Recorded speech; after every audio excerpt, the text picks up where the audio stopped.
Melissa Hevenor, and this is a Spooktacular episode of Psychic in Your Pocket. I am at the famous Stranahan House here in Fort Lauderdale, and it is one of the oldest, most historical buildings. And I can already pick up energy from the hauntings. It's known as a haunted place here in the area.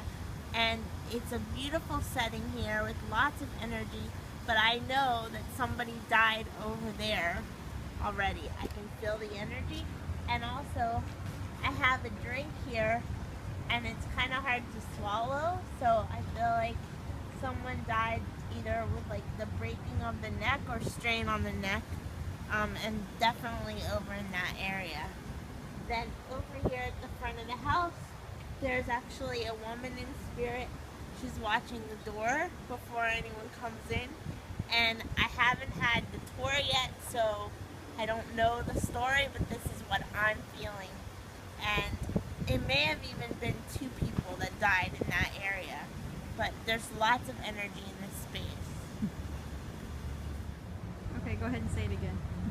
Okay, so we're at the front of the house here, and there is a very feisty woman with pointy black shoes standing with her hands on her hips asking what we want. Not a bad energy at all. Just very protective of the house, and her hair is in a bun, and she's right by the doors. Is she inside or outside? Stranahan was the postmaster. He was the first postmaster in South Florida, and there's a replica of the little post office that he was in charge of, and he began to fancy Ivy, who later became his wife, when she would come to the post office to get mail. And when she wouldn't show up to get the mail, he would cross the river to the southernmost part of the area and hand deliver the mail to her. And he was 16 years her senior, but he fell in love with her and kind of convinced her to marry him. And she said that she would marry him on 2 conditions. 1, he shaved his beard. So after they got married, there's no pictures of him with a beard. And 2, that she could not have children. She didn't want to have children, as I mentioned before. So very, very, very progressive. The Stranahan House, and I will include right here in the video a picture. They have a statue of Ivy, who was the wife who owned the house, and the lady that I saw in the beginning with her hands on her hips and her laced black shoes, that was definitely Ivy, and you'll see me in a picture with a statue of Ivy, so that's definitely who I was picking up on. And she's very feisty, and she just wanted to see who was coming into her house, but very good energy. She was extremely proud of her china cabinet, and she showed me an image of actually wrapping up cookies, homemade cookies, and giving it to the Seminole Indian children, because she became like a second mother to the Seminole children. And she didn't have her own children by her own choice, and so she would watch over them, and they called her the second mother, which makes sense that she showed that she even would wrap up cookies and give it to them in a napkin. So that was really interesting. And then I also talked about in the beginning that I felt energy over here on the river, and this is actually where her husband took his own life by tying a cinder block to his ankle, and he drowned after losing a lot of money around the Depression and when hurricanes hit Florida around 1926, I believe. 25 and 26. So that's definitely the energy that I was picking up there. And then I also felt a collection of energy of people that had passed in this area as well, over by close to, or in the middle on the way to that structure over there. And I found out that, I believe he said 16 people have died in the last 4 years trying to swim this river or show off, do certain things, and have died right here. So that's the collection of that energy that I felt. And then it was really amazing because I got to call in Ivy's energy, and she gave some lovely messages to the gentleman who is kind of the keeper of the house now. She called him the master of the house, likes him very much, and it was an honor to be able to give him messages from her, who was definitely the queen of the house when she was here. And I also picked up, she wanted it to be known that her pet was with her in heaven. And then John, who oversees the house, said they did indeed find a burial site that they believe was for a pet, but they weren't exactly sure. And so she just verified that it was her kitty cat. And they said it was a small, definitely marked little burial site, and now they know who it was for. So that was really amazing as well. And then I felt a ton of energy in one of the upstairs bedrooms, and that's where a lot of mediums have picked up different energy, and that's also where several people have passed away, and now they definitely feel indication of spirit and have signs that show that spirit is moving around and causing some mischief up there. But as I said, really good energy. Albert died. And Albert also died there. Albert was her father? Her brother. Her brother. Her brother. TB. Her brother, I picked up that someone died from an illness, a prolonged illness, and, you know, struggled with the illness, and her brother Albert died from tuberculosis in that bedroom as well. And she also told me that she learned a lot from the Indians about natural healing, and she was very progressive in her thinking and would use lavender to help break fevers and that kind of thing. So she was a big fan of lavender and different techniques for healing that she learned from the Indians. So very, very, very progressive, amazing woman of her time. And she died at the age of 90, actually, up in her bedroom. So a lot of people have died in this house, the Stranahan house. But again, great energy, and it was such a pleasure to experience it as a medium.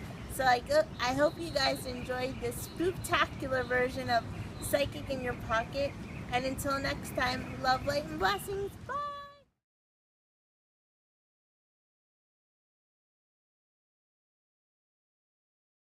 Many of you ask me how I sage and why you sage. You sage to clear out negative energy or to clear out any unwanted energy. And because I went to the Stranahan house, and although the energy was good there, I don't want any extra spirit activity in my house. And as you saw from the previous part of this video, there were some sad, emotional, negative things that happened in that house. So that energy is of course resonant or present in that house. So I don't want to carry that energy into my house, and so in order to rid myself of that, I would sage myself. And you don't just have to do saging if you've been in a spirited house. You can do saging if you've done readings. You can do saging if you've done healings. You can do saging if you're feeling kind of stuck in your life or it feels claustrophobic in your house. It's a good way to just make the space sacred and give it an uplifting higher vibration. So I'm using white dried sage, and this is how you would do it.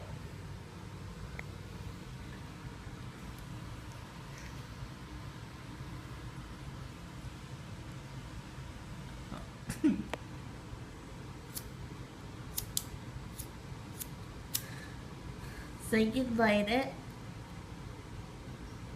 and you can get this at a spiritual store. They even have it in stick form at Whole Foods.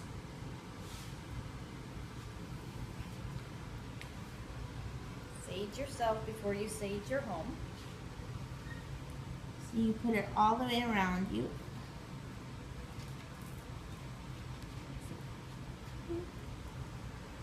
And this is such a common practice in this house that the pets know what's going on and they stay around to be saged as well. You want to get all the chakra points, front and back.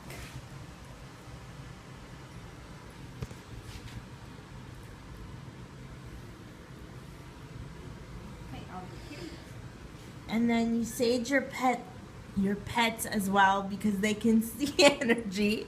And you see, even though you're using smoke, she sits completely still and knows exactly what's going on. Okay. Show how to sage the house. And then you say, all positive energy may stay, all negative energy please leave. Go to all four corners of the house. All negative energy, you're not welcome here, you must leave. All positive energy, you may stay. And you want to go especially... Negative energy, you're not welcome here. All positive energy that's for the greater good, you may stay.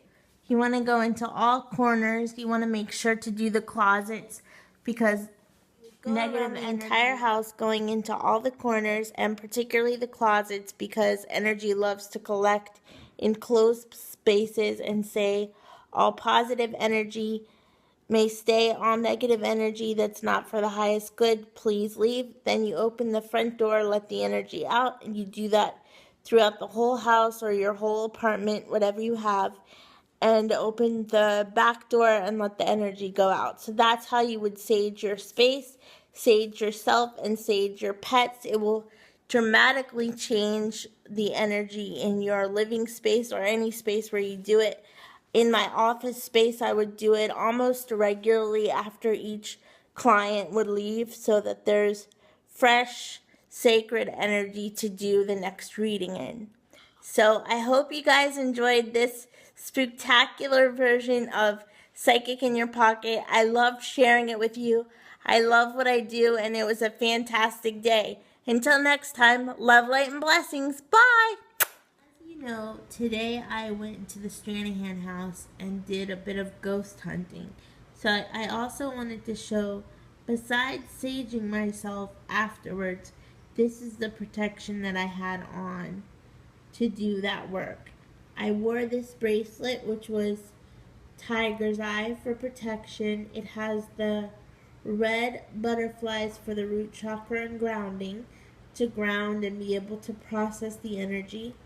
I wore my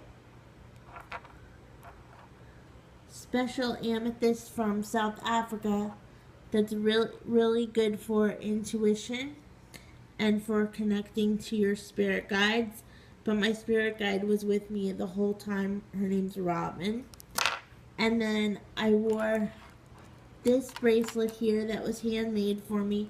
It has amethyst in it and wooden beads for grounding as well, holding in the sacred energy. And then the amethyst is for protection and brings in Archangel Michael. And I wore this on my right wrist, which is the wrist that gives out the energy. So you give out this energy to call in the spirit guides and bring the protection. And then on my left wrist, I wore my prayer beads, and that's for protection. The left is for giving back to yourself for protection. It has the green and pink jade here for just strengthening the physical body against any negative energy, and the wood prayer beads for protection, for spiritual protection. And then I have this very special medallion that came from my spiritual teacher from the south of France, where Mary Magdalene is supposed to be buried. So this medallion has the energy of Mary Magdalene and also connects to Mother God energy. So that's what I wore on my left hand to receive the highest of protection, because I didn't know exactly what I was walking into or if the place would have a lot of negative energy. So these are all the items that I wore to enhance protection. And then I said a prayer on top of that, calling in my guides, calling in Archangel Michael, who is the strongest angel of protection, and asking to be protected. And for whatever information or messages I received, it was for my highest good and for the highest good of all those involved. And then I said amen and visualized a bright white bubble around myself and asked them to layer it at least 2 times, and then it's enhanced by the stones. And on this bracelet, there's a little charm of an elephant, and white elephants in particular are symbolic of the highest spiritual development. And the elephants are mighty in size, but very gentle and humble in presence. And that's the way you want to visualize your energy spiritually. Mighty in its strength, mighty in its faith, but humble and gentle in its presence. So I hope you guys enjoyed this and have learned a lot, and I enjoyed sharing it with you. Until next time, love, light, and blessings. Bye.